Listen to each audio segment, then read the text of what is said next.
Good night, Arthur.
What are you doing in my house?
Skull cracked like an egg. Arthur Leggett, retired music teacher. Much respected and admired. And missing from the Cedars care home. What was he sneaking around here for in the middle of the night? What was he after? Probably the same thing as whoever did this. Well, looks like they had a hell of a job finding it. No forced entry. Well, he must have been followed in. Or else someone was already in here. Sir? Well, the auctioneers obviously had a key. They started cataloguing it. And I assume the care home. What was here that was so important to him? Music. Nothing else mattered. He was respected and admired, Scott, because he encouraged and inspired so many people, including the great Joan Alder. Joan Alder? Midsomer Rhapsody? Yeah. Do you know that piece? My mum was a fan. She played it when she wanted us out of the house. Oh.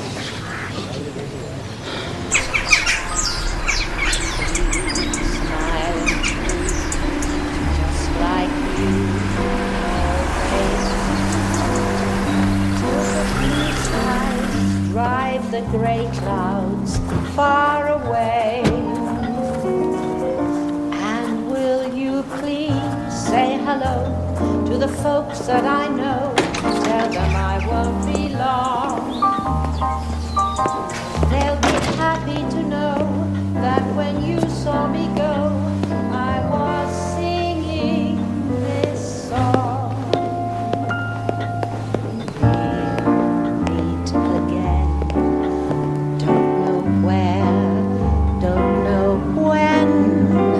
But I know we'll meet again some sunny day. Peggy, I'm sorry about this. Arthur liked us to sing that song, one of his favourites. This is Charlie. Ah, of course. Hello, Charlie. Congratulations. I'm sorry I haven't had time to... Listen, half the folk invited I haven't met yet. What do you expect from a whirlwind romance? Swept you off your feet, did he? Oh, I'm sorry. This is Detective Sergeant Scott. And we'd like very much, if we may, to talk to you later on. Well, we're all waiting to be interrogated, sir. Thank you. But first I'd like to look at Arthur's room. Yeah.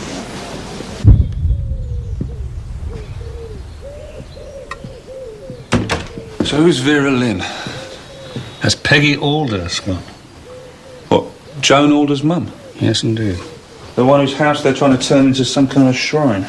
The Joan Alder Society prefer to call it a living museum. And you know the family? Yes, I do, through Joyce. I don't get it, sir. I mean, she wasn't exactly your John Lennon, was she? She only wrote one song. Oh, she wrote lots more than that, Scott. Lovely music, beautiful music. But you're right, it was the Rhapsody, Midsomer Rhapsody, she's most famous for. What one thing could Arthur Leggett have had? Was of so much value, eh, Scott? A second undiscovered Rhapsody. Yeah, maybe.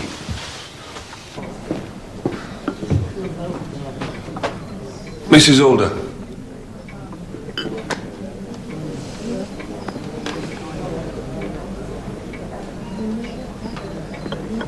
Thank you.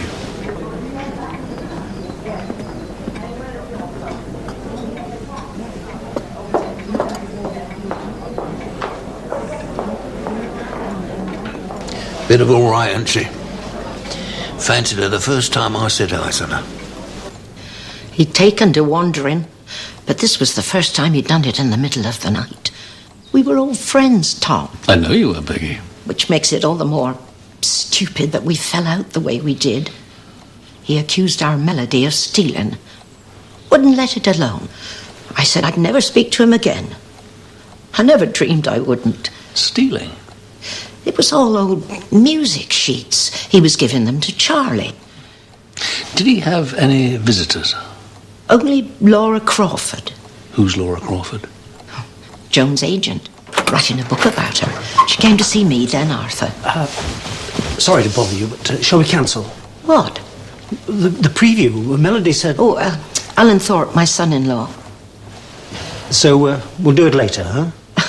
Why would I want to go and look at something I lived in 40 years ago? I'll leave you to it. Because you said you wanted to. And I made the arrangements. Well, I can't. I'll see it at the opening. I'll just go and have a word with Melody. You got the cooker then? Pardon? Mr. Swinscoe said he'd got an exact replica. What do you want to go getting a pokey little thing like that for? People will think we were poverty-stricken. You were? I don't know what was in the box. I didn't look. I thought it must be something of Joan's. So he sent you to his house to bring it back. When was that? About a month ago. Why you? Well, I used to take him his groceries. He trusted me, I suppose. But what has a box file got to do with his death? I don't know. Yet.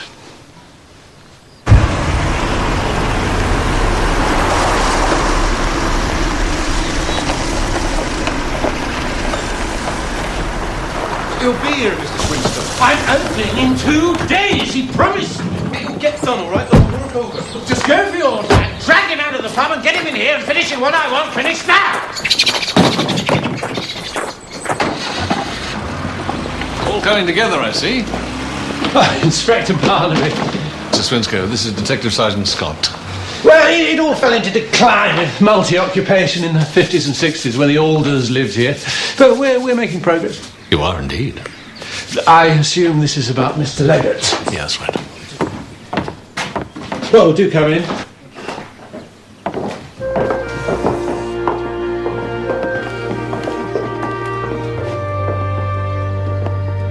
Oh, yes.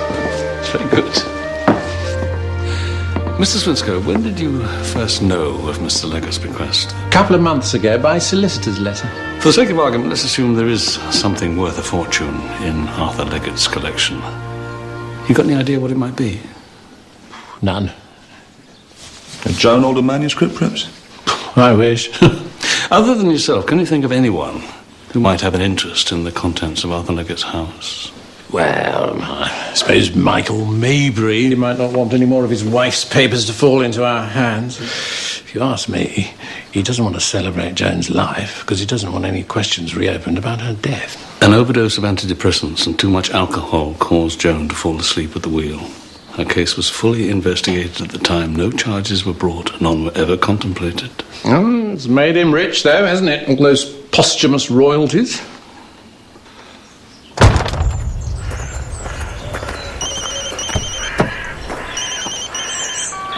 Hello?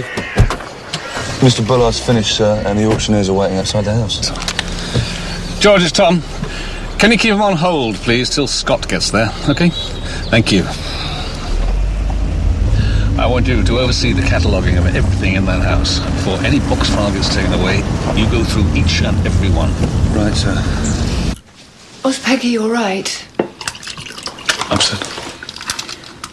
He was a gentleman, Tom. That's why I liked him.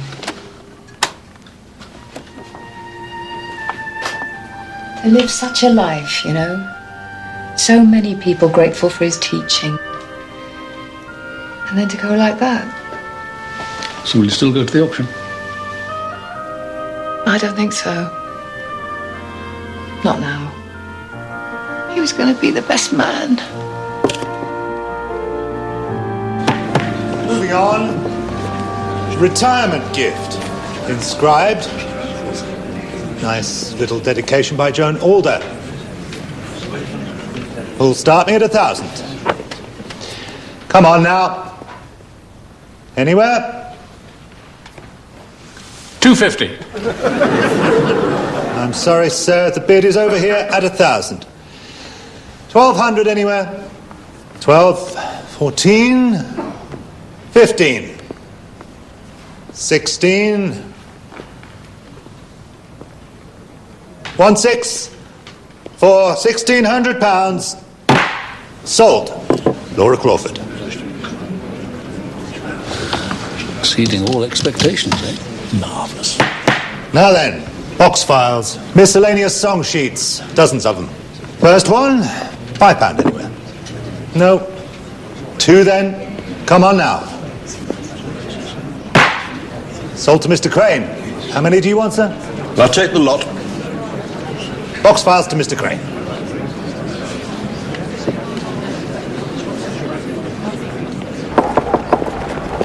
There you go, Scott. Man's life, sold to the highest bidder. Market for everything, sir. So it seems. And our miscellaneous boxes, a bargain at £2 apiece. Junk in every one of them. Hey.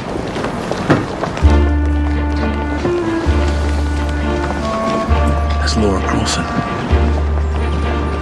Joan Alder's agent.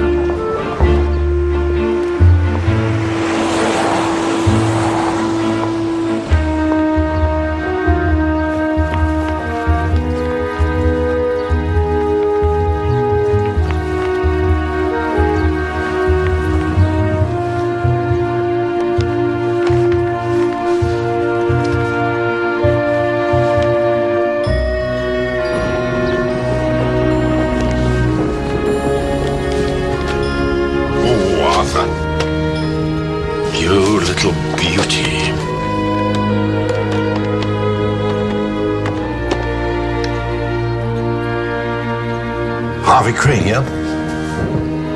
Guess what I've just found?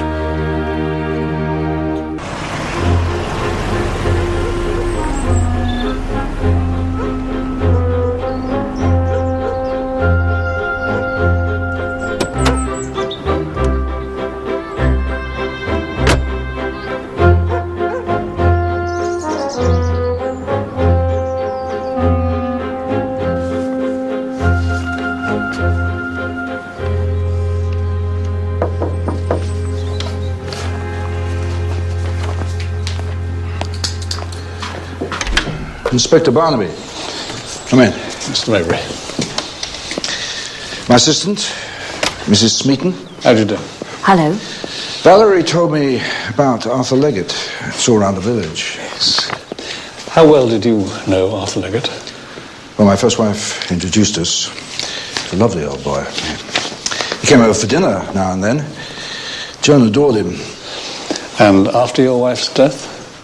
Well, no. What kept us together kept us apart, I suppose. Too painful. It seems that Arthur Leggett was attempting to retrieve something. Is it possible that it was an early manuscript of Jones? Well, I suppose so. A couple of bars on the back of an exercise book would fetch good money these days. Really? Well, with a fool like Swinsko buying up everything he can get his hands on, everybody in Badger's Drift is emptying out their cupboards. If such a manuscript did exist, might you want to retrieve it for your own archives? I didn't steal it, if that's what you're asking. Where were you around midnight last night? Here. Someone vouch for that? I can. I was here all night.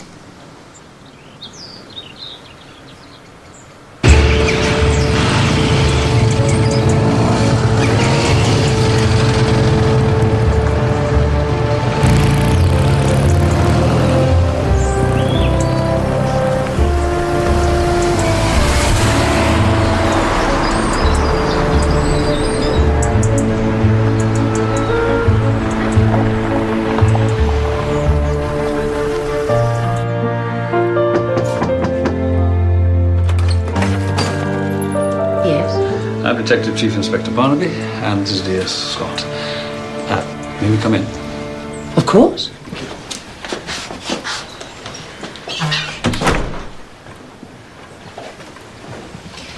How can I help? I understand that your London agency represented Joan Alder during her lifetime, and now you manage her estate. Is that correct? Yes. And I understand, too, that you're working on a biography of her. As her agent, her friend, her lover, I would say that I'm perfectly placed to be her biographer, wouldn't you? Official? By that, I assume you mean do I have the approval of Michael Maybury? No. Why not? Because he knows I never believed in the loving, caring husband. But he lets you manage her estate. The bird might sing, Sergeant, if she was set free. What song might the bird sing, madam? You're not here about a 20-year-old crime. No, we're here about Arthur Leggett. I visited him at the Cedars. What did he tell you? Nothing much that I could use.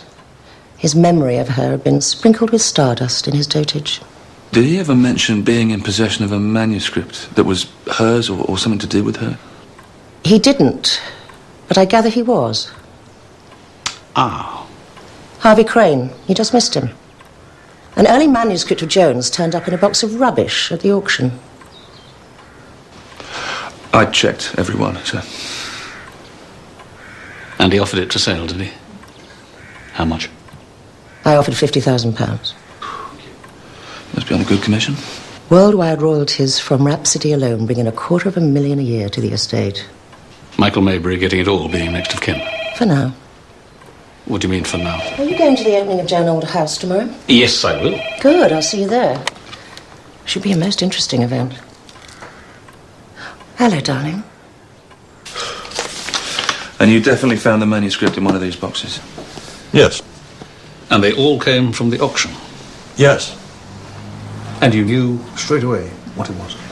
Well, of course. A dated version of Rhapsody, earlier than anyone believed it to have been written. So you took it to Laura Crawford? Well, just to show somebody. I had no intention of selling it. Who gave you the black eye? I walked into a cupboard. You walked into a fist. Who else did you show the manuscript to? Michael Maybury. And what did he say? He had the audacity to suggest I had manufactured it. Why? Oh, is it possible that someone could have faked it? Of course not. How can you be so sure? Because I took it to the one person who would definitely know, the authority on all things Joan Alder, Owen Swinsko. And? He bought it, Inspector. There's your authentication. So Owen Swinsko now has the manuscript? He paid a deposit. I gave him a copy. He'll get the real thing when I have official authentication and the rest of the money. How much will that be? £120,000. Where would you get that kind of money? Well, the legate legacy, one supposes. Ah, but that's on hold, Mr. Crane. What? Well, you can't stop me making a sale on this, can you? Yes, I can. I can postpone it for as long as the item for sale is evidence in a murder case, Mr. Crane. Where is it?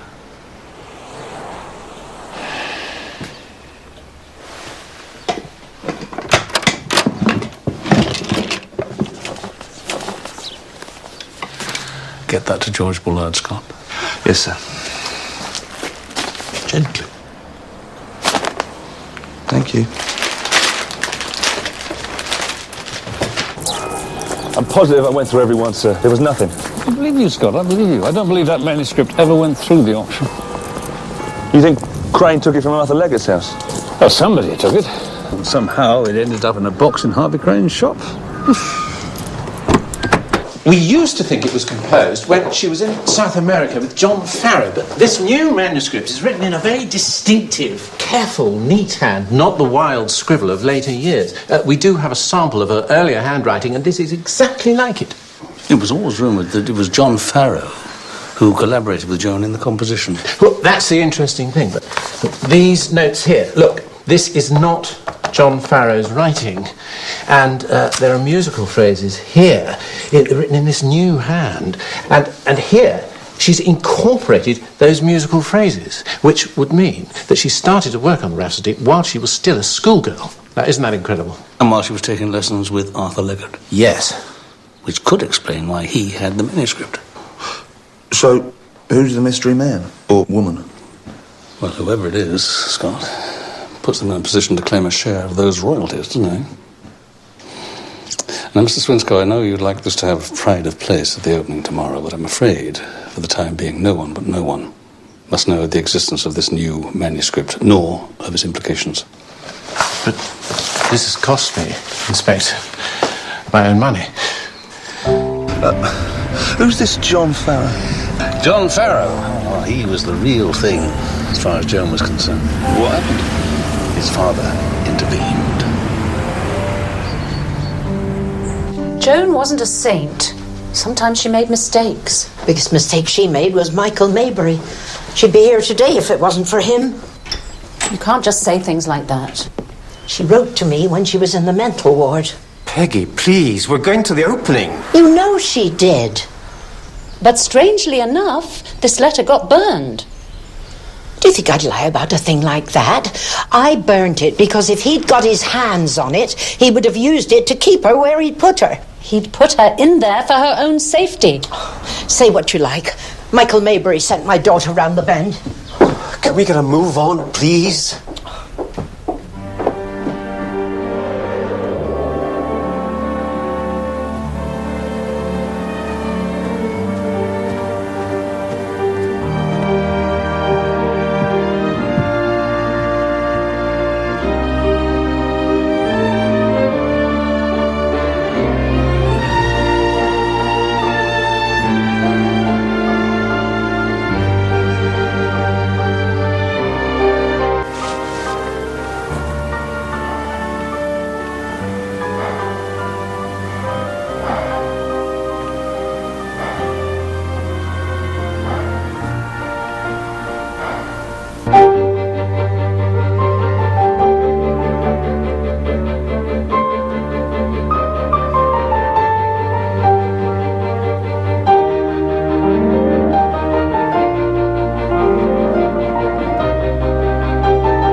Ladies and gentlemen. It is with the greatest pleasure that I am able to introduce to you a certain young woman who destiny has brought us today. A young woman who recently took it upon herself to discover her true parentage. Her trail brought her to me, only to discover with profound sadness that both her parents had passed away.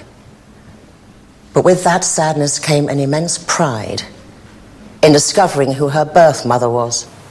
Ladies and gentlemen, I give you Joan Alder's daughter, Sarah.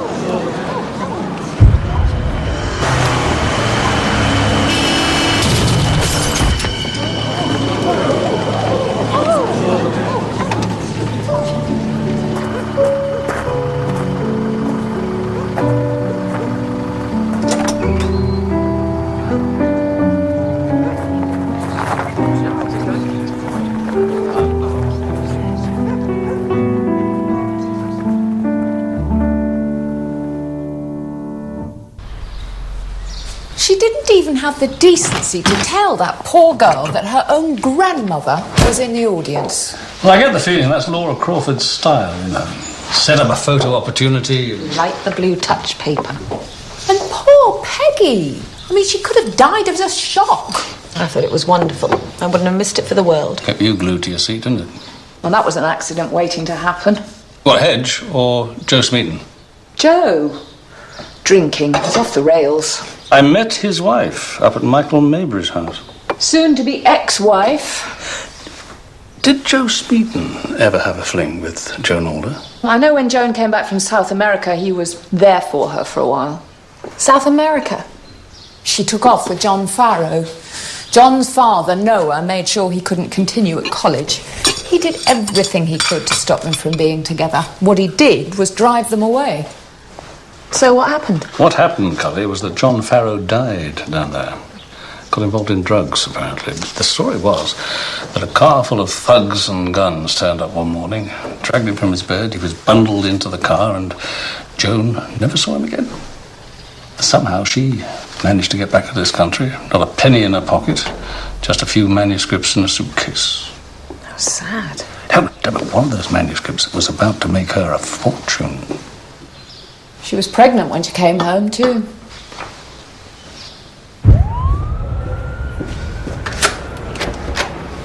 He just came out backwards into the driveway. Nobody could have avoided it. What were you doing outside the hall that night, Joe? I wanted to shame Swinscoe into paying me the money he owed me. Need it for matters pending, don't I? What matters would they be, Joe? It's my missus. Not content with kicking me in the crotch with Mabry. Now she wants a divorce so she can marry the bastard. I built him that bloody conservatory and all. I'll take a sledgehammer to it first. Oh, that'll fix it. Where were you last Wednesday night, around about midnight? What? Night of Arthur's murder. About 50 yards from the Badgers. I fell in a ditch. Couldn't get up.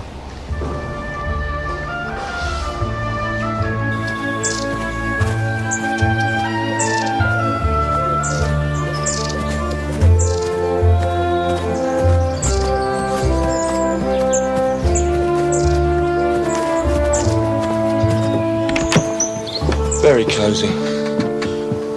Why do they call him Hedge? That's what he does for a living. Laying hedges, copsing, willow weaving. Anything that'll get him a meal. Do we know his real name? No.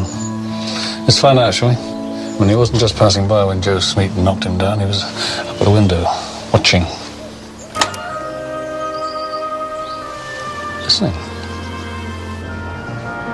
You're not allowed. It's my home.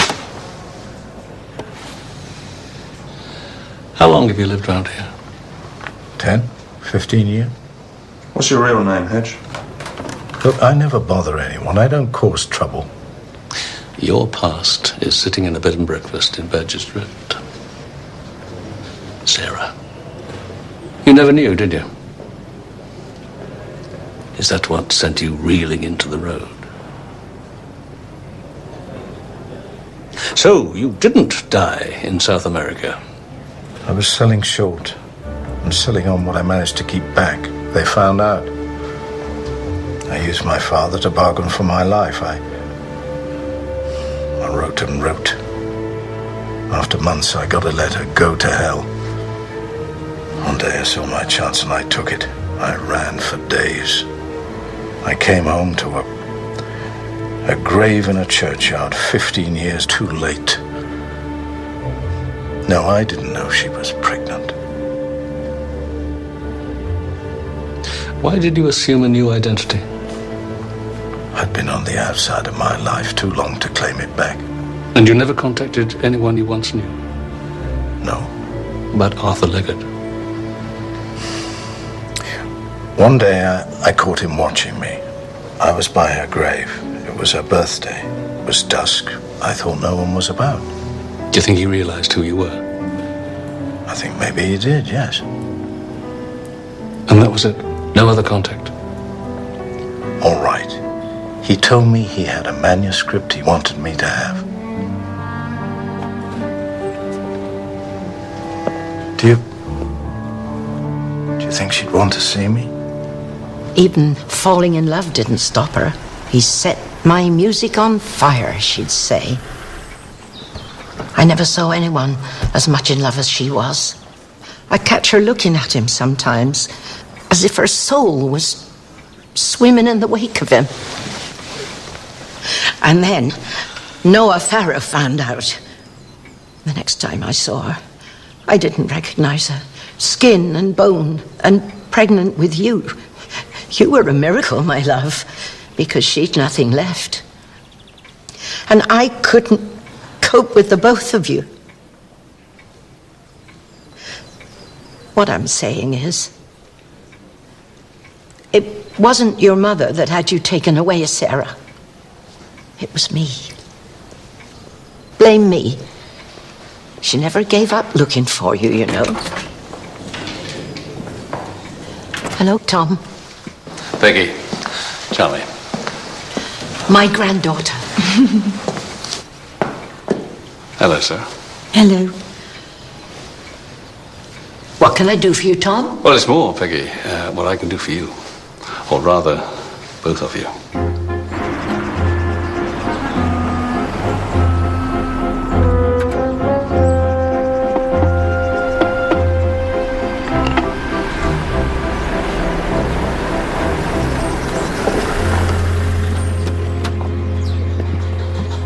Well, you are in demand, aren't you? Yeah. Dad was supposed to be on this one. When they let him out. He's out. Ah. Getting the Badgers then. How's Hedge? He'll survive. Look, he didn't mean to hurt anybody, all right? He's just got a lot on his mind at the moment. Him and Mum are getting a divorce.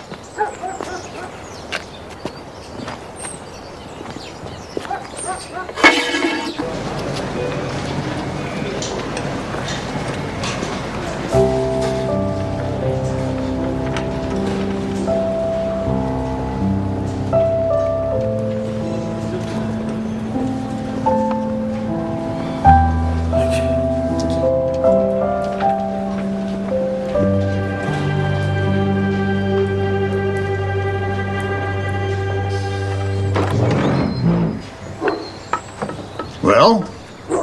Mr. Farrow, Mr. Noah Farrow. I'm Detective Chief Inspector Barnaby.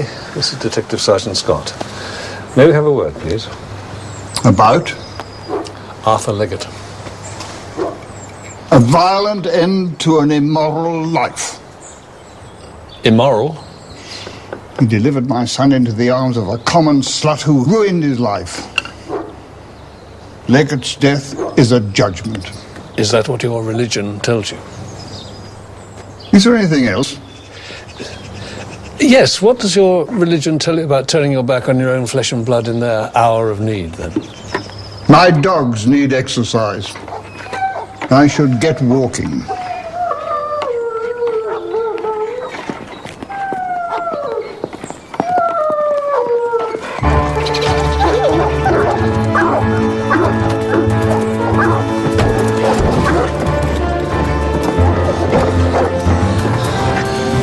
That's a very bitter, foolish, fond old man. Why didn't you tell him his son was still alive? I will. What he's worth talking to. But he's still got that amount of hate in him. Imagine what it must have been like 30-odd years ago when he was capable.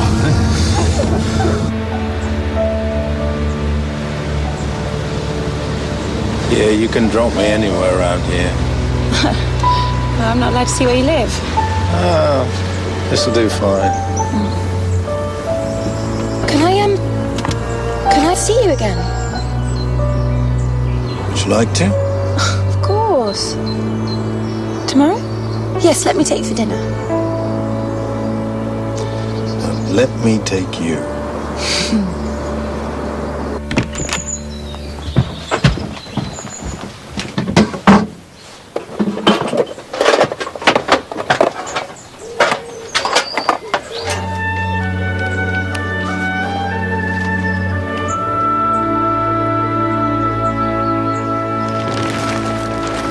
Joan Alder wasn't the sole composer. There's absolutely no doubt about it. This whole section is written in another hand, and then it's used in the completed version in Joan's hand. Some of the notes and scribbles, again, the other hand, look, would this work? Then Joan's own notes, yes, thank you for this. Now, it's not John Farrow, because I've checked the writing with some of his work, essays, music in one of the box files. But why would Arthur Leggett want John Farrow to have this, if it shows that someone else helped write it?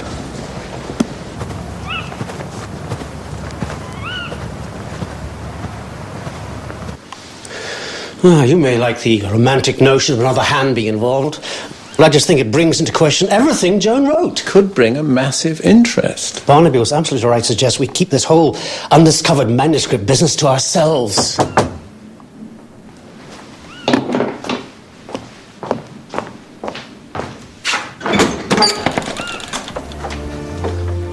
John Farrow. May we talk? Well, come in, please.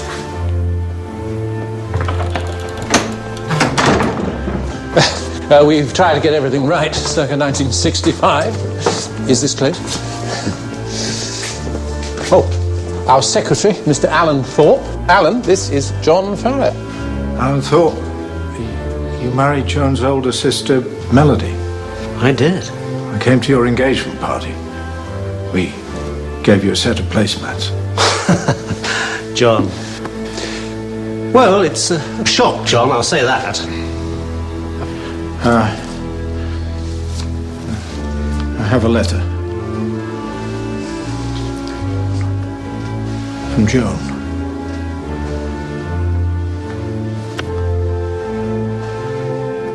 I was wondering if you'd like to buy it, if you're interested. It could be. Don't you think? And this holds no sentimental value? Yes. Why sell it then? That's my business. How much? 200? Cash? If you'll just give us a moment. By all means. May I have a look around? Oh, please do.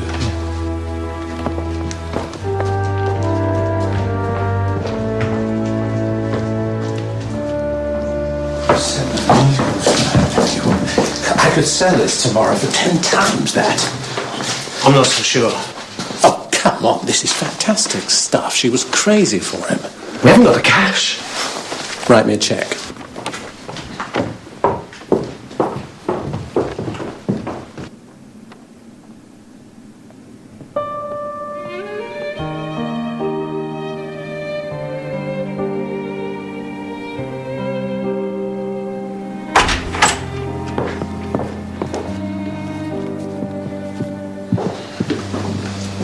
Done a good job.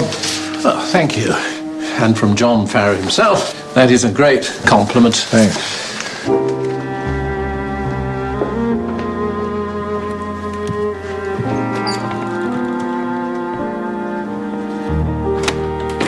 He wouldn't let me see where he lives. It's a mucky old caravan, that's why. Oh, well, I don't care. No, but he thinks you might. But I want us to get to know one another. He's taking me for dinner. Oh, well, that's nice. Who's paying? He is. What with?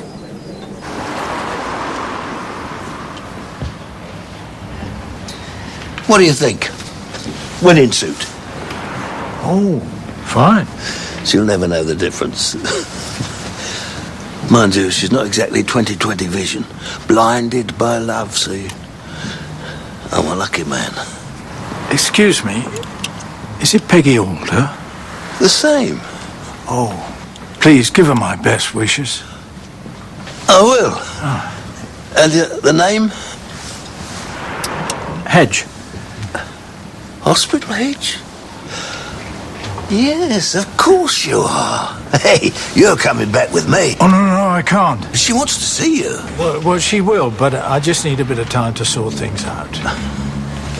Well, she'll kill me if I say I've seen you and not brought you back. Another day,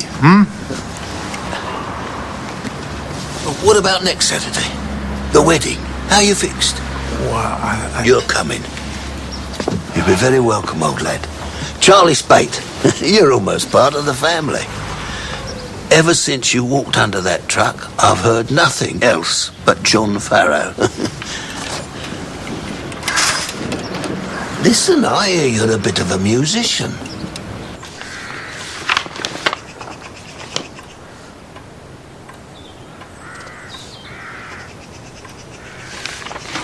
So who is it? I wish I could tell you. If there was going to be someone else helped her with this... Excuse me a moment, would you? Laura Crawford? It's not convenient right now. Well, this isn't just any letter. It's Joan Alder to John Farrow. It's dynamite. Listen, I'll call you back. Some of these new writers think their agent is their mother. Now, where were we?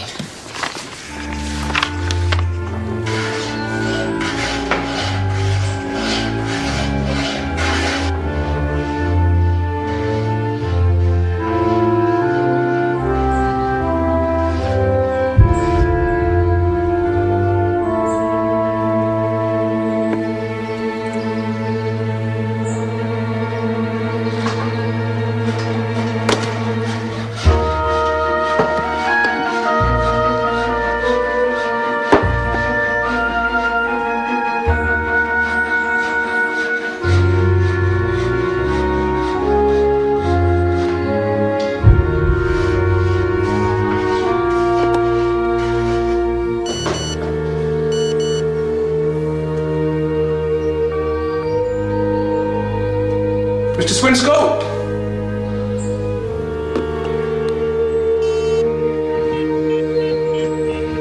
Mr. Swinscoe?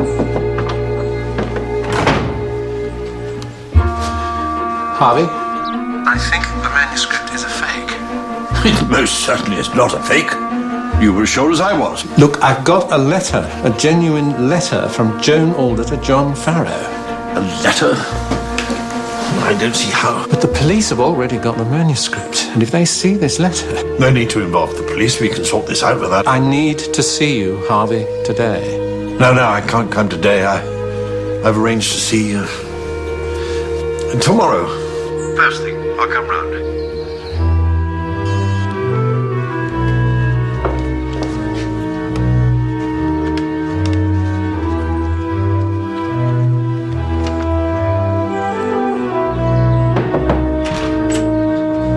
Sorry, Mr. Swinscoe, but I'm away. I've got a couple of little jobs still to do, but I'll be in tomorrow and sort them. Yes, all right, thanks.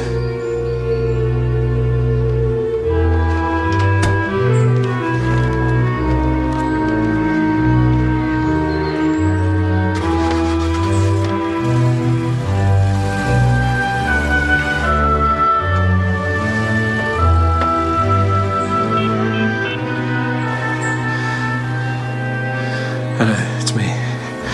Listen.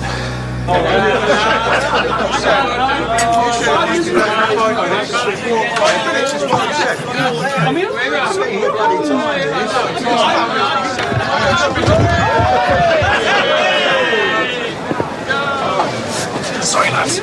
Come on.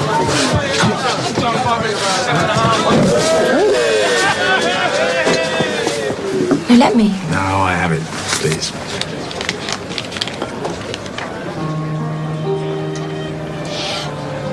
I feel like I'm on the outside looking in. I just wish I had something of her. Nothing much. Something she'd written, perhaps. Just something precious to her, you know? I've changed my mind, all right? Tell the world, why don't you? Listen, the manuscript. Oh. So you're selling that now instead? No, of course not. How can I? The police have got it. What do you know? Nothing I can tell you. Well, you're not playing cat and mouse with this one. Goodbye, Svensko. Better luck elsewhere.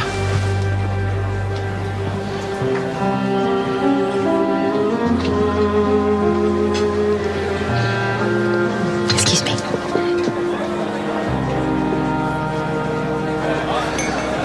Here she comes. It's Joan Alder's girl. Possibly, or possibly not, by John Farrell. Dad, shut up. But does she know Michael Mabry, the man her mother married? Has she met him yet? Would she want to know if she knew what he'd done to her mother? Come on, Dad, that'll do. Now, well, everybody knows. Well, he might get away with murder, but he won't get away with stealing my wife. Mr. Svensko, I have a word. Haven't you done enough? Sorry? What do you want?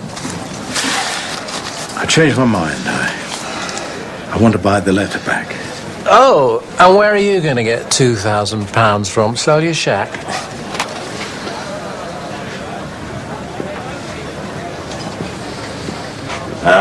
The prodigal returns. Right. That'll do for petrol. I'll have the rest in my hand in the morning, or else. Or else it won't be, in which case you'll just have to wait like everybody else has to until the job is finally done. And when, you tell me, might that be? Ah, you're a clever little bastard for a jumped-up librarian, aren't you? Dad, just leave it. Come on, come on. Come on. Come on. Let it... Bloody bookworm. It's solid straw for a piece of dead woman's underwear. He can't even pay his own debts.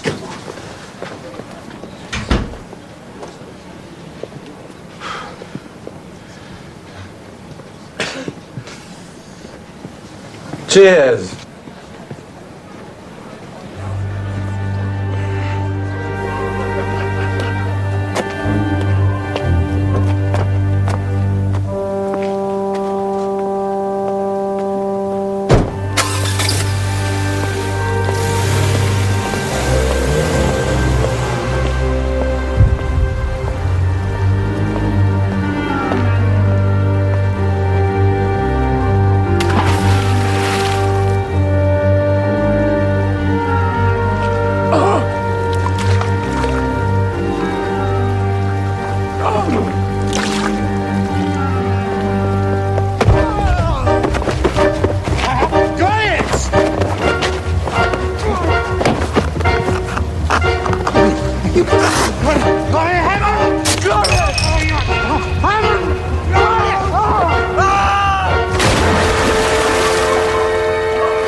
Charlie's going to make Peggy very happy. She deserves it. She's been on her own for a long time. What happened to her first husband? He walked out. Joan must have been about 11. He was head gardener at the hall. Well, Noah Farrow's place. Went off with Noah Farrow's wife. I don't know. What is it with your generation? It's not my generation, thank you. Anyway, if I don't take Peggy to collect this outfit, there won't be a wedding. Barnaby.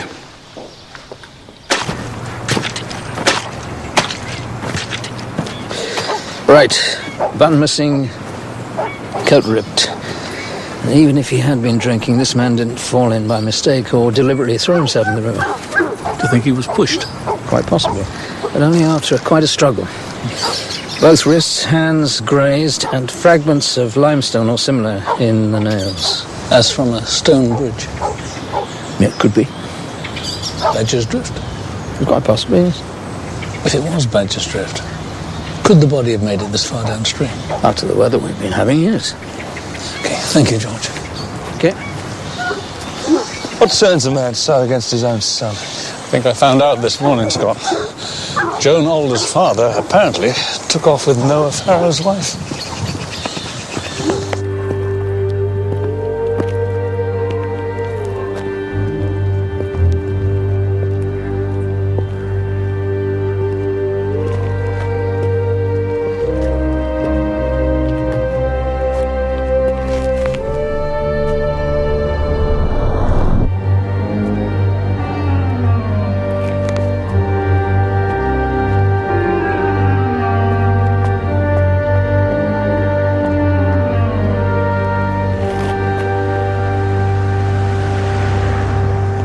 He was in the Badgers with Laura Crawford, sir.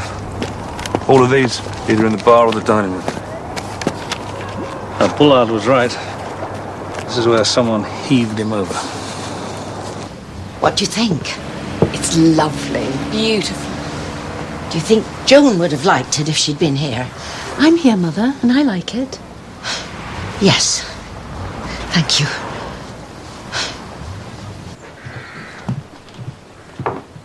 He rang to offer me a love letter from Joan.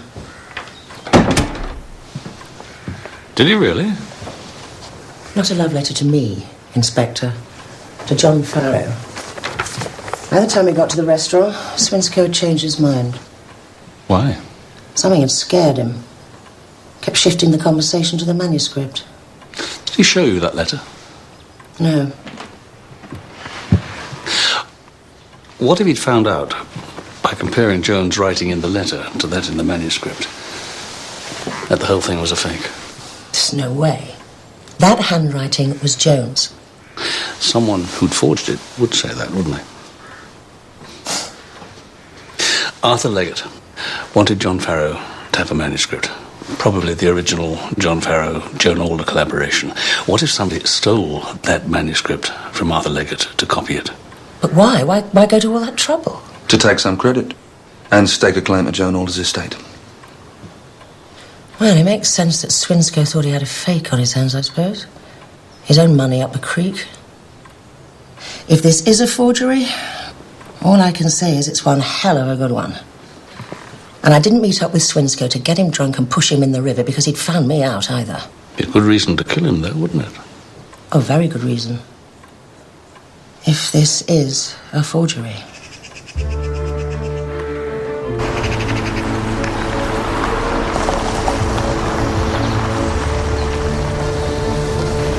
If the letter wasn't in Swinscoe's pocket, it must be here.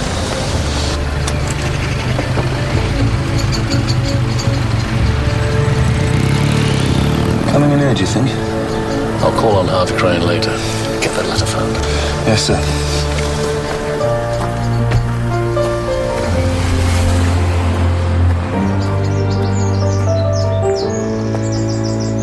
I got hold of him. Yes. And what happened then? I got thrown out. Why?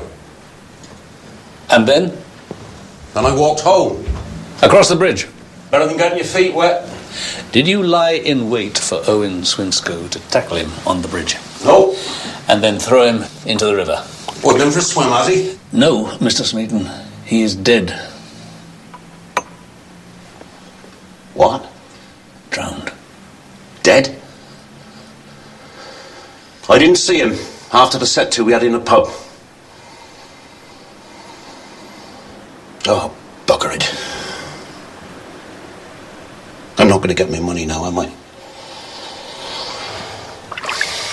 Well, he'd had a few before he left. Whiskies.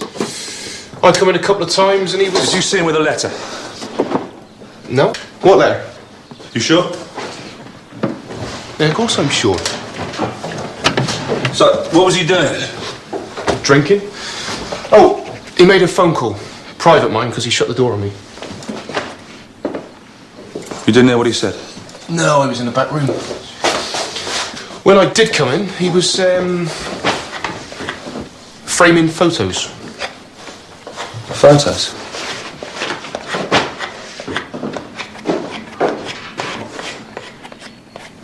Look, that one.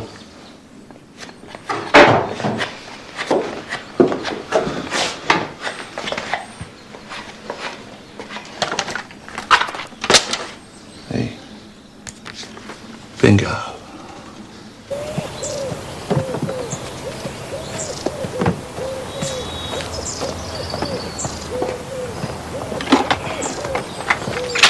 Mr. Barnaby!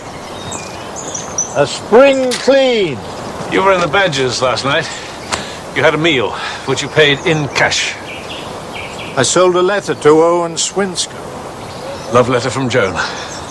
Yes. Is that what the conversation in the restaurant with Mr. Swinscoe was all about? I wanted to buy it back. I didn't know how I was going to pay for it, but... You didn't catch up with Owen Swinscoe again, did you? No. Why? What's he said? How much did you get for your letter? Please. It was £200. Didn't bother you to sell it? Of course it did. Until I met Sarah, it was the one and only precious thing of Joan's I had. Morning, Sarah. Morning. And you didn't get the letter back? No, you're welcome to look. Where have you been hiding it for the last 30 years, then, eh? Oh, what's all this about? Please, Sarah, give us a moment. There we are. You open it, please. Oh. I'd forgotten that. No. El Paso, Texas. It's a marriage certificate. So, with a marriage certificate, he would have an equal claim, along with Michael Mabry, to Joan Alder's estate? Yes, he would.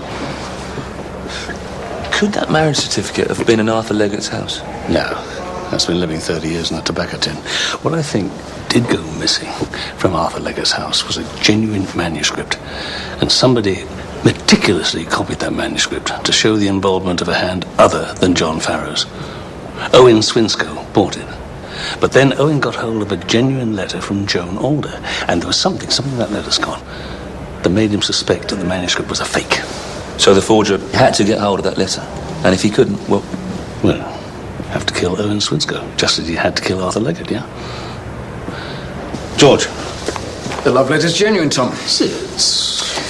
Joan's handwriting changed over the years, but not until after the trauma of losing John Farrow in the adoption. And I've checked it against this. Valentine card? Where'd you get that? Alan Thorpe volunteered it. Alan Thorpe? Apparently Joan's sister remembers her writing it. I think it's what's known as a tease. Now, what we have here is a very good attempt at copying her earlier writing. But there are some letters formed that are from the writing of a Joan Alder after she came back from South America. So as this purports to have been written 3 years earlier, we have ourselves a forgery. And did the forger use genuine paper? I mean, late 60s, early 70s manuscript paper? Yep. Which could have been found at Arthur Leggett's house, yeah? Well, thank you, George. You're welcome. I'll leave them with you. It's worth the wait.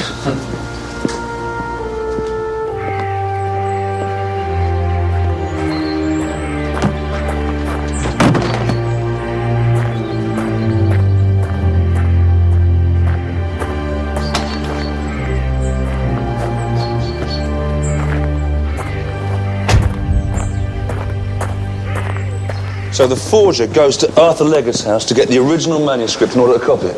Well, having made the forgery, go around to plant it, and Leggett found them at it. No, and the original's still out there somewhere. As we find the forger, we find the killer. Thank you. That call Owen Swinscoe made, sir? Harvey Crane? That's right. My mother was saying Michael Mabry had something to do with it. Well, they never got on, did they? Him and Owen Swinscoe. Ah, that's ridiculous. Well, if she can put Joan's death at his door because of some letter that Joan wrote when she was so far gone she couldn't tell what day it was. Well, that's something none of us will ever know. What? Well, was she mad when she wrote it, or was she genuinely in danger? Well, we know you never liked him. I don't like the fact that he's lived off your sister all these years. He's rich. He's a successful author in his own right.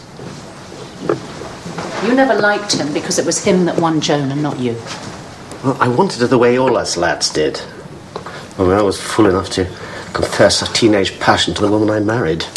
You don't tell the woman you married how much you used to fancy her sister.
You all right?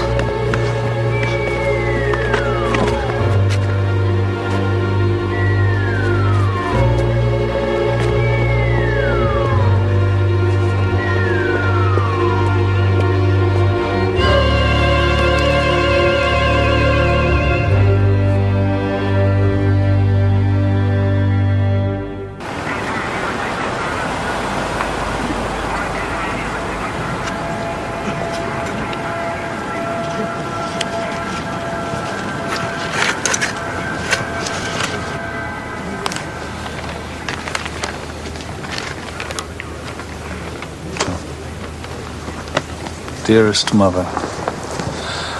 It's a photocopy of a letter from a supposed mad woman.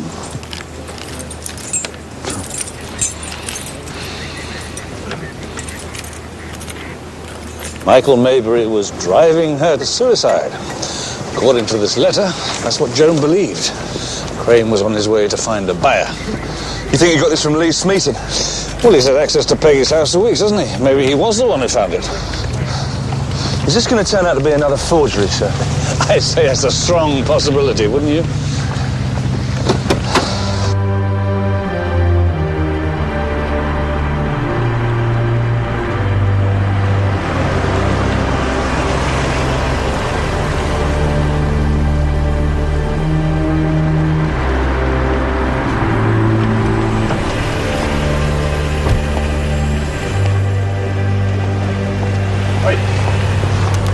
You going somewhere?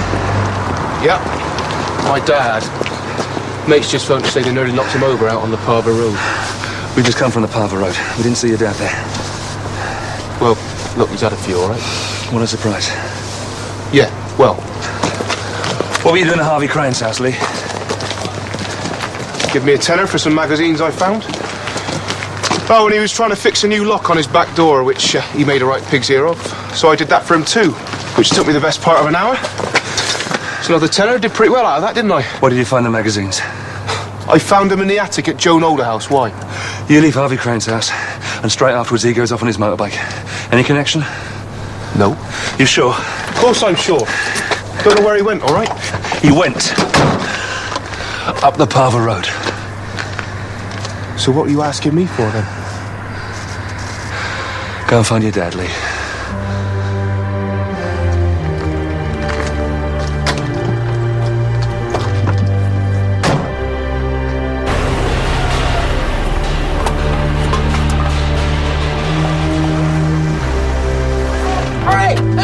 Joe! No! No! Joe! Barnaby! Mr. Maybury. Can I have a word, please? Yes, yes, of course. Come in. Thank you.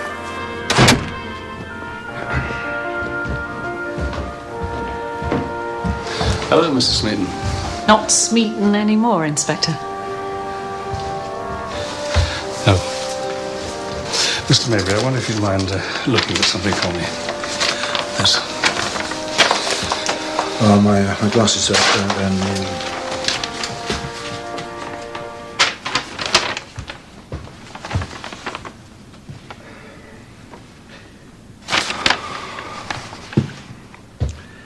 If that is the letter received by Peggy Alder all those years ago... Well, then I can see why she feels the way she does about me.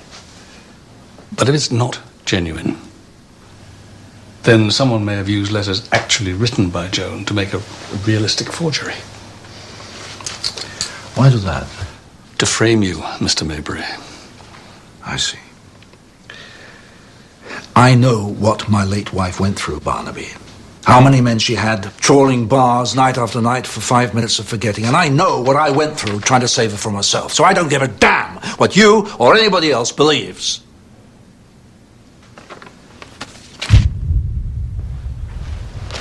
When did you last see Harvey Crane? Last week, when he came round with the manuscript. Oh, yes. You gave him a black eye, didn't you? Toad on the make. Is he where this came from? You certain you haven't seen him since then?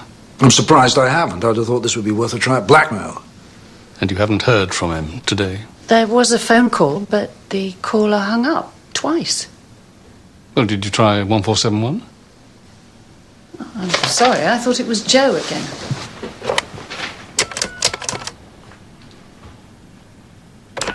Hello. Harvey Crane is unable to take a call at the moment. Please leave a message. So he was about to offer it to me.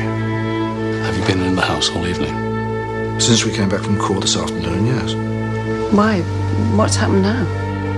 Harvey Crane was murdered this evening.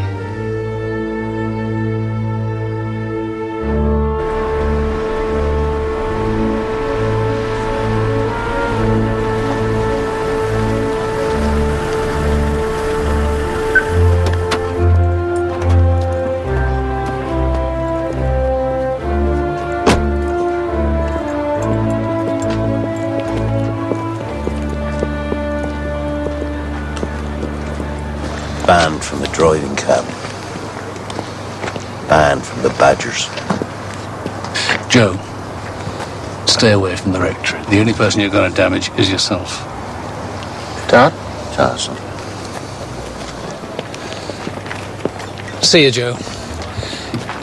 Take a bath. Wait! Harbour Road was closed off. What's all that about? You told me that's where Harvey Crane went. What's happened? There was a road accident.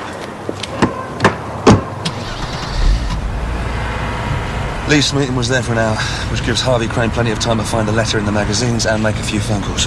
Tried Maybury first. Bit of blackmail. But whoever planted that error knew he'd do that, and they were waiting for him on the road to the old rectory. But why kill him? Because he knew of the forgery of the manuscript from Owen Swinscoe. Rang him up to ask for his money back. So, our killer thinks he can frame Michael Maybury twice over. Firstly, for murdering Joan Alder 20 years ago, and then for killing Harvey Crane, who's supposedly got evidence that Joan was murdered. Yeah, which would leave the way clear once the dust has settled for them to claim co-authorship of the Midsomer Rhapsody and a share in all those royalties, eh?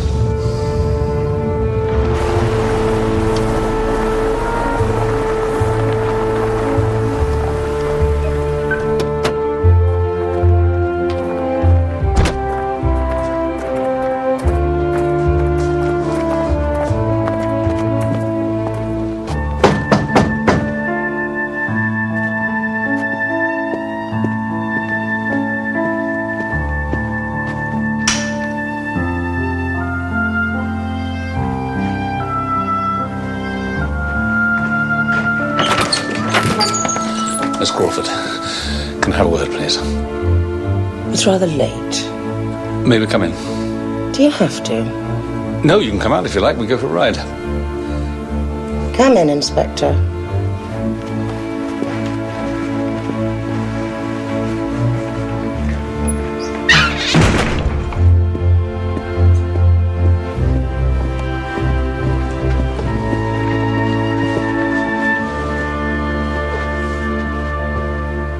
Sarah. Inspector Barnaby. May I ask, as a point of interest, are you now with the Laura Crawford Agency? Of course she isn't. That may change, however. Oh, depending on how much she's worth, right? Oh, please. Depending whether or not I lay claim to what I am apparently entitled. But I don't want to cause any trouble. No trouble to me, my dear.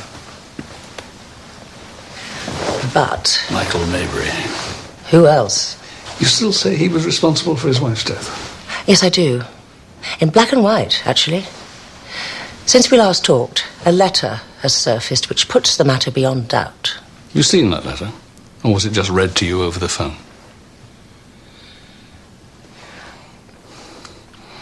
Have you had any contact with Harvey Crane today? No.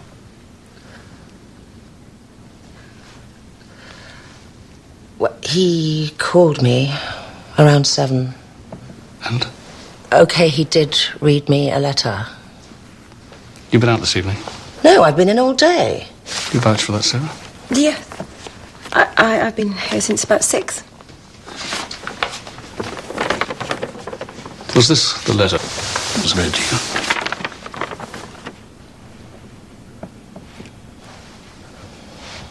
you? Looks like it.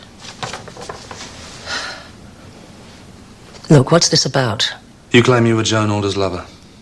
Are you also hoping you're going to claim part ownership of the Rhapsody royalties? Me? You think I did all this? Miss Crawford, I'm investigating 3 murders. And I'm asking you,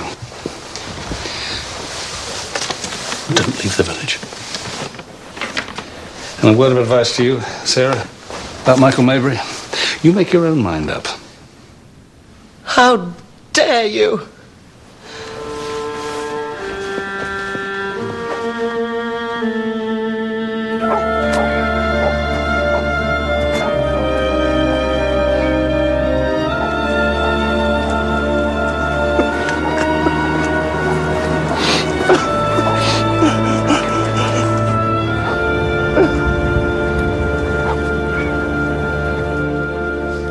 Have they not RSVP'd?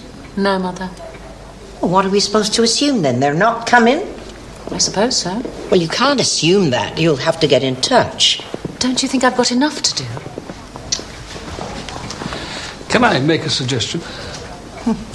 I'm sure Joyce would be more than pleased to help out. It's Melody's job. Well, one less job to worry about, wouldn't it? It will be done. Peggy, I'm sorry, but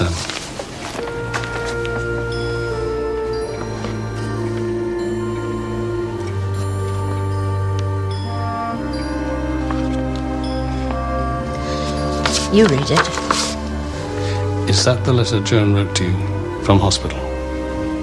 Yes. But you said you burnt it. Well, I can't have, can I, if it's here? Could be a fake. Fake? What on earth for? Well, it seems to prove that what you've been saying for years is true and could cause a lot of trouble for Michael Mabry. Well, if it is a fake, there's plenty that's heard the contents as many times as I have. All I know is I remember screwing it up and throwing it in the flames.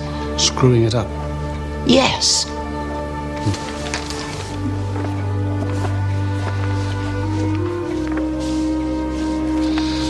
Thank you, Peggy.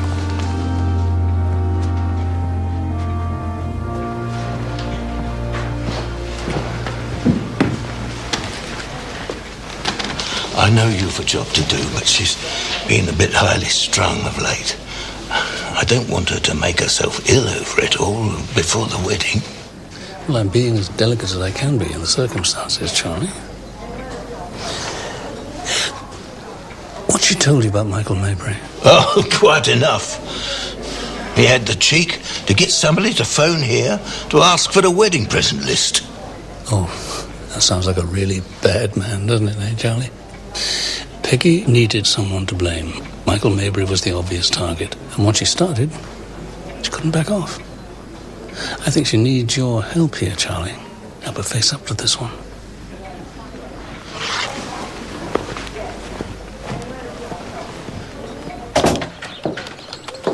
Michael, someone to see you? Sarah Douglas, Joan's daughter. Sarah. This is wonderful. Thank you. You do have her eyes. You really do. I'm so glad that you wanted to come and see me. Oh, well, I've heard a lot about you. I wanted to see for myself. So, Harvey Crane gets hold of a letter which implicates Michael Maybury in his wife Joan's death.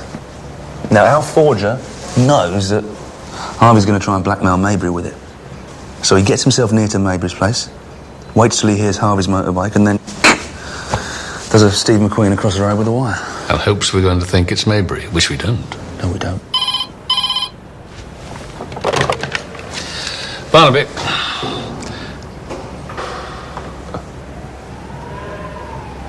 Oh, thank you.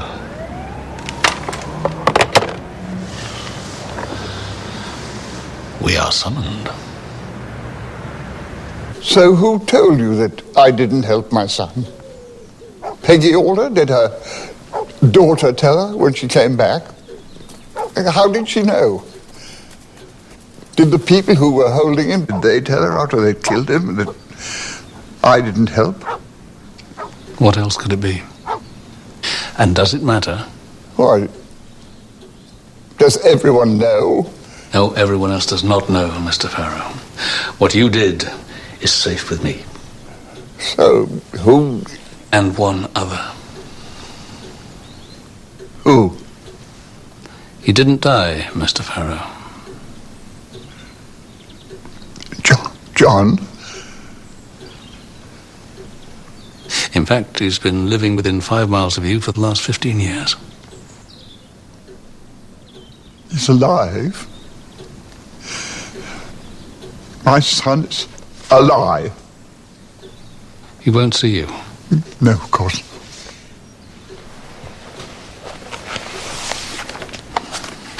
Have you any idea of the love you tried to deny him?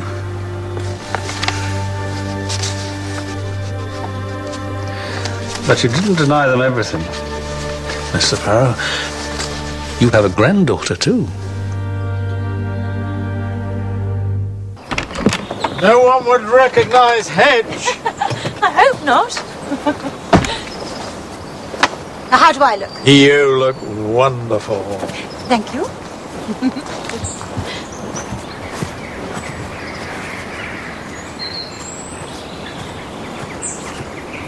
John, I beg of you a moment of your time. We have to be somewhere. Yes, of course.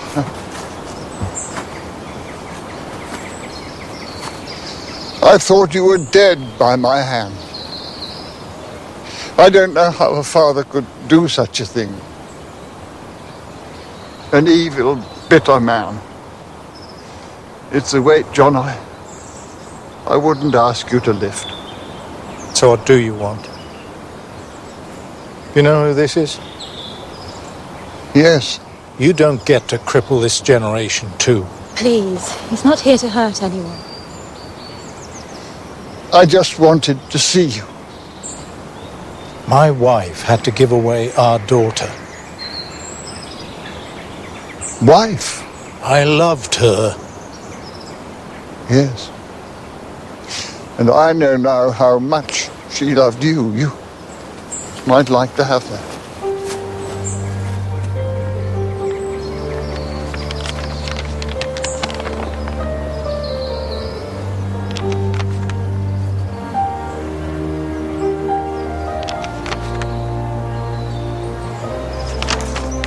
Thank you. We have to go. A wedding. Yes, of course.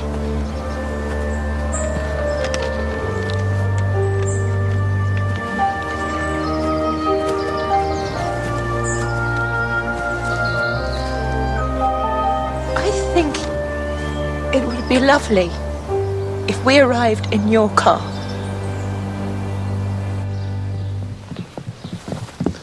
Have I got time to mow the lawn?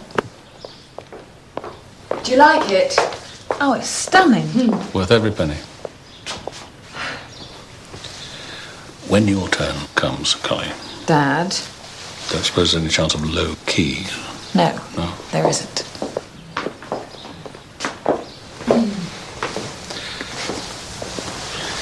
Did you manage to get hold of everyone? Yeah.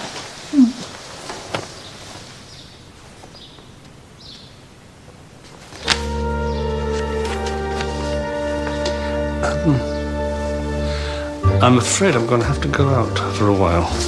Dad? Tom? I'll see you at the church. Dad, you can't! Tom! Tom!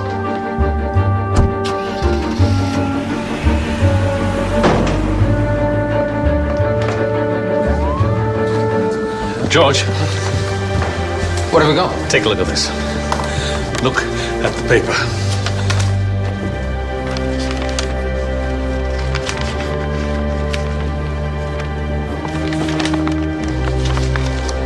It's exactly the same. But you said this is 35 years old. It is. The real thing. Lifted from Arthur Leggett's to do the deed. So who wrote the wedding list? Melody Thorpe wrote that. She wouldn't make that mistake. No, she's not a forger.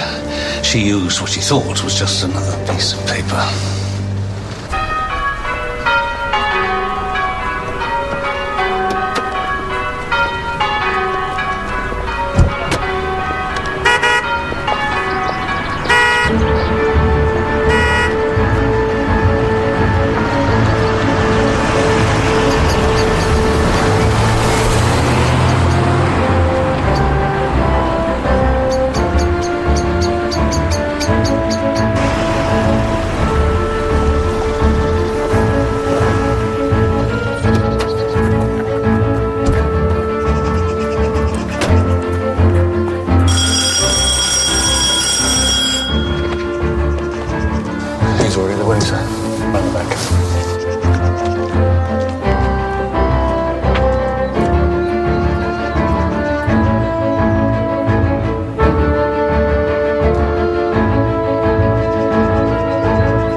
Hello?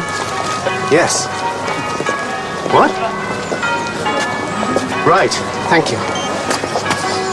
We're being burgled. What? No, you can't.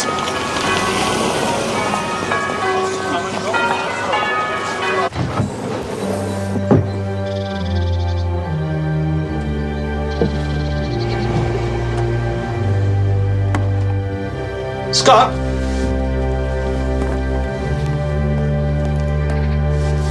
This is it.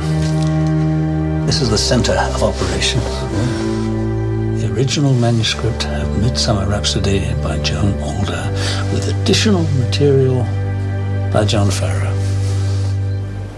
I pronounce that they be man and wife together, in the name of the Father, and of the Son, and of the Holy Ghost. Those whom God hath joined together, let no man put asunder. You may kiss the bride.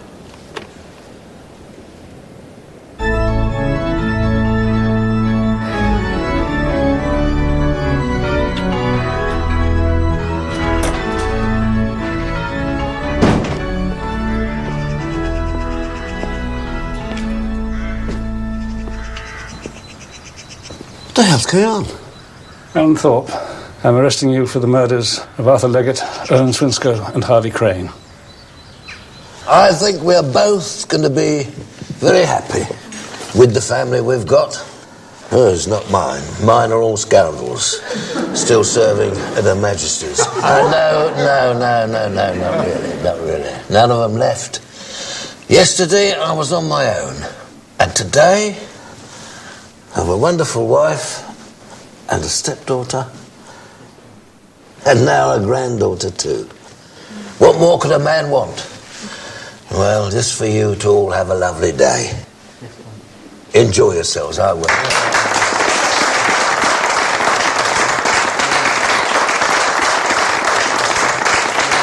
You took this original manuscript from a box file your wife had brought home to give to Arthur Leggett. And you went to Arthur Leggett's house, and you took some old, unused manuscript paper, and you set to work rewriting the Joan Alder story to your own advantage. Even created a complete set of notes to accompany the manuscript, written in what you thought was Joan's old hand, using this Valentine card she'd once sent you as a joke to copy the handwriting. You don't know what you're talking about. What you didn't know was that Arthur Leggett knew who Hedge was long before any of us did. And you didn't know that it was Arthur's wish to give that manuscript to John Farrow. Why would I go back to his house? To place it where you knew it would be taken for auction. And you certainly didn't expect him to turn up at his home in the middle of the night. Having killed Arthur Leggett, you couldn't leave the forgery on the premises, could you? In case we were to remove it before the auction. So you took it with you, didn't you?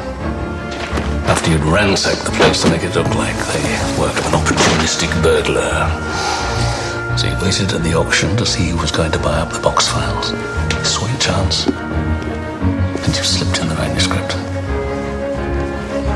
So there it was, waiting for Harvey Crane to take the bait. Which he did. You sold it to your colleague, Owen Swinscoe. Ladies and gentlemen. It is with the greatest pleasure. What you didn't foresee was that Laura Crawford would unveil Joan Alder's daughter, Sarah, and that would lead to John Farrow revealing his identity. And you couldn't have foreseen, could you, that John Farrow would sell a love letter from Joan so he could afford to take his daughter out to dinner. But if Owen Swinscoe were ever to compare that letter with the manuscript, you knew he'd realize it was a fake. And he did. Do you think they're married by now? Or don't you care? This Valentine card you so helpfully provided to assist in the authentication of the manuscript didn't contain all the letters of the alphabet, did it? Some of them were missing, like the letter F and the letter G. And you guessed how they were formed, and you guessed wrong, and you knew that the minute you saw the love letter, and you knew something had to be done. So you waited for Owen Swinscoe outside the Badgers. You watched him leave, walk across the road, walk towards the bridge. You bloody fool! Give her the letter! I haven't got it!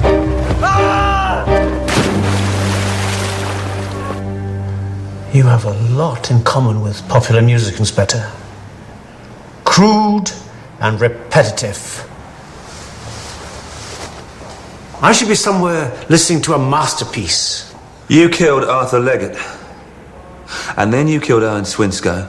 And then you realised Harvey Crane knew too much. And you saw your chance to lure him to Maybury's house by creating another letter, one which cast suspicion onto Maybury. You knew Harvey Crane couldn't resist a bit of blackmail.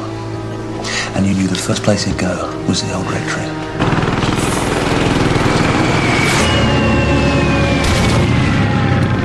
We were only a few feet away from you at that moment, weren't we? You hated Michael Maybury, didn't you? Not because you thought he was responsible for Joan's death, but because she chose him over you. You were infatuated by her, weren't you? I don't expect you to understand, Inspector, but I was the love of Joan's life, even at school. Well, you can quibble about your F's and your G's, but it was I who inspired her, collaborated with her on Rhapsody. I was the music student who didn't get into college. I wasn't quite bohemian enough for them. But by the time John Farrow took her off to South America and got her into drugs, our best work was done. And this proves it. when she came back with child. She was already sick, and men like Maybury preyed on her vulnerability. The best days of Joan Alder's life were with me.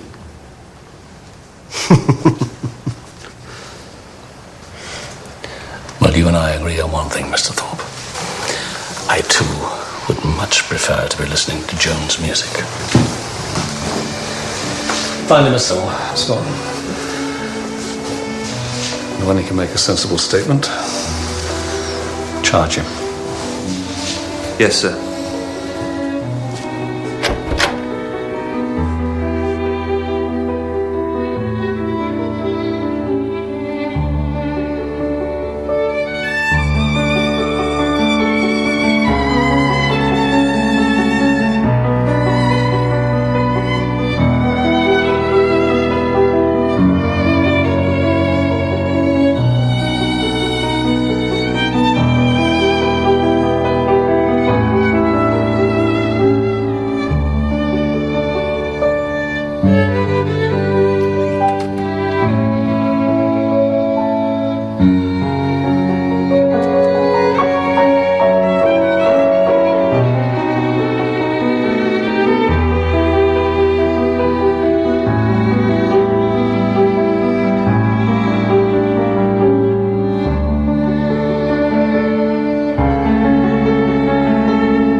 Well, don't forget the home of great ITV drama just like that is ITV3. And the drama doesn't end there, as tomorrow Robert Carlyle stars in a new two-part crime thriller. A series of mysterious deaths occur in a small seaside town where all the victims were in the class of 76. So that's tomorrow at 9, concluding on Tuesday night. But next tonight, the latest news.